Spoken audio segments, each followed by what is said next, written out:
Whatever you do, run from a poultry house. Do not do it. You'll lose your wife. You'll lose your health. You'll lose everything that you have. It's not worth it. Run from a chicken house.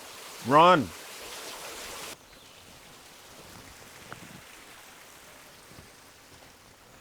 I'm Carlton Sanders, and I'm from Forest, Mississippi, and I was a chicken grower for some 28 years for Cook Foods, and I lost everything I had due to the upgrades and a bunch of guys that didn't like black folks. That's the bottom line.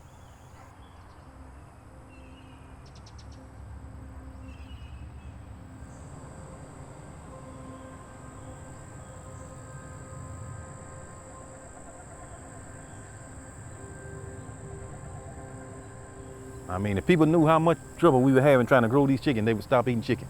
I mean, it's just that simple. Because nobody wants to be like I am now. Done lost everything and pitiful looking and talking. And people don't want to do that. But now Tyson and Cook, ooh, it's just like you in hell with those guys.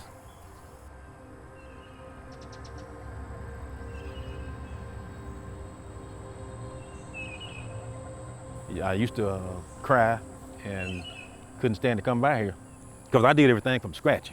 And I'd been here for 30-some years. Had a beautiful garden.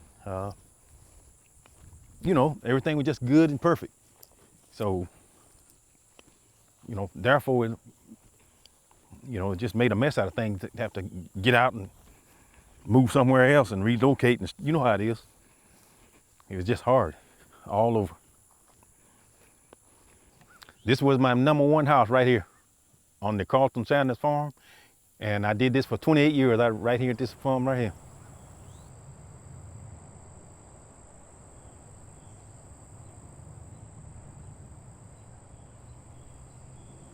One year, and I would have had everything paid for, from $750,000 down to $50,000. They found out somehow that I'm about to get everything paid for, and they wanted me to do all upgrades, so they would put me back in debt some $500,000, and the bank wouldn't do it. First, the bank was on my side. So we are sick of these chicken farms and the way they operate. And then all of a sudden, when they got ready to cut me off and kill me, then the bank pulled in with them.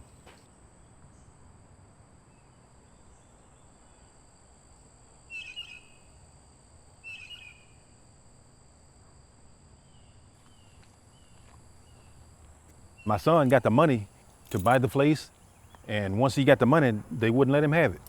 The man told me, he told my son first, he said, they trying to put your dad out of there. They sold for $110,000. That's what this guy got it for. And how much did you have to pay? I offered him $150,000. It was a racial thing, a black versus white, and if I'd have been a white guy, I never would have went through this. And they didn't have no mercy on me, and I don't wish this on nobody. And a farmer shouldn't have to go through this, when he's feeding America. He shouldn't have to go through this. Nobody should have to go through what I done gone through. So, like I said, I thank God I'm still living and things as well it is. And that's just how it is. I'm thankful and blessed.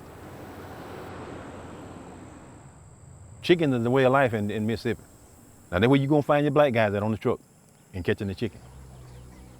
It's pretty dangerous because right now, with this corona thing out, these people get sick and die or get sick. They just roll another black guy in his place and tell him to keep on getting up. It's terrible. If people knew what kind of mess was going on just to get a piece of chicken, they would stop eating it. Cory Booker, Elizabeth Warren, Senator Doug Jones, they wanted to help. So we're trying to get a bill passed as to how we can handle these problems and help other growers not to grow through what I've gone through. I look at it like Martin Luther King and Lewis. Those guys can do what I can too. I want to be heard, and I want to be heard from. We were supposed to meet Donald Trump, but he chickened out. He wouldn't do it. He said he didn't think the farmer was having that much trouble. He said because he didn't hear nothing about it. Yeah, just because he don't hear nothing about it, that don't mean it ain't happening.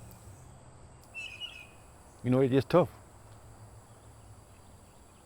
And then so many people laughed at me, and then so many people cried, But I did the best I could, what I had to do, and tried to make it.